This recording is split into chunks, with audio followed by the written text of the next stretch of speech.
कानून के बावजूद बढ़ रहे हैं रेप के मामले। सख्त कानून है, मामले कम नहीं हो रहे, सख्त कानून में बढ़ रहे हैं। क्यों?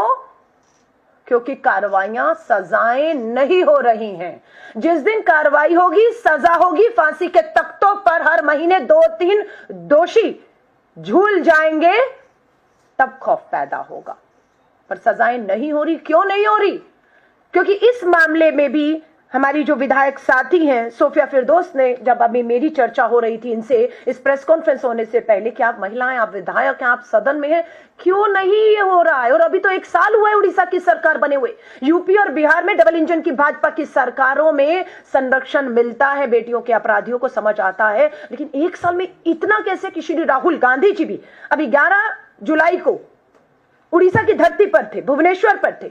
40,000 बेटियां गायब, हर 15 महिलाओं का, बेटियों का बलात्कार हर रोज हो रहा है। राहुल जी ने भी चिंता की और मुझे विधायक हमारी सोफिया फिरदौस ने बताया इसके पीछे कारण यह है कि पुलिस और प्रशासन पर भाजपा, एबीवीपी, आरएसएस के राजनीतिक लोगों का पूरी तरह दबाव है। आपको अधिकतर भाजपा आरएसएस के लोग थानों में बैठे हुए मिलेंगे। प्रशासन को परेशान करते हुए, काम से रोकते हुए, दबाव बनाते हुए, अपराधियों को बचाने के लिए जो भी अपराध करता है वो भाजपा के नेताओं के घर पहुंचता है और भाजपा के नेता थाना और पुलिस प्रशासन में जाकर दबाव बना देते हैं कि इस पे कार्रवाई नहीं होनी चाहिए। इसीलिए समीर कुमार साहू को पत्र किसने लिखा? बीजेपी के सांसद ने लिखा। स्थानीय बालासोर के भाजपा के सांसद पत्र लिखते हैं प्रिंसिपल को कि समीर कुमार साहू पर आरोप लगे हैं, जांच होने तक इन्हें हटाया जाए। क्यों नहीं हटाया गया? एक सांसद की, भाजपा का सांसद है, उसकी नहीं सुनी जा रही है। एबीवीपी की, अखिल भारतीय विद्यार्थी परिषद की छात्रा कह रही है। आप सोच लीजिए कि जिस बेटी की पहुंच, उसी की अपनी पार्टी, सत्ता, सरकार, विधायक, मंत्री, प्रधानमंत्री जी अभी थे वहां पर। 1 साल पूरा किया, प्रधानमंत्री जी ने रोड शो किया। इस बच्ची ने उनसे भी तब भी मिलने की कोशिश की। प्रधानमंत्री जी 1 साल में उड़ीसा की दूसरी बेटियां को छोड़ो, आपकी अपनी संगठन की बेटियां सुरक्षित नहीं है, ये कहने के लिए उसने पूरा प्रयास किया, पर प्रधानमंत्री जी तक जाने से इन्हें रोका गया।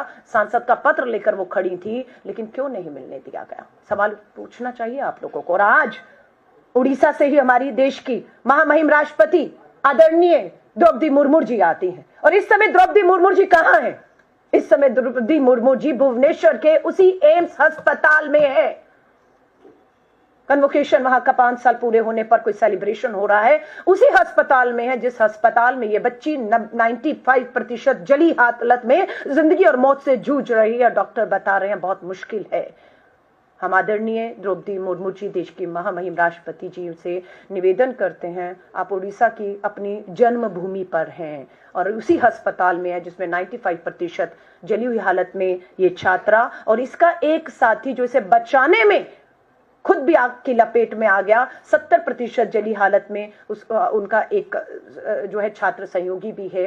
हिम्मत करिए, मिलिए उनसे, जाकर मिलिए।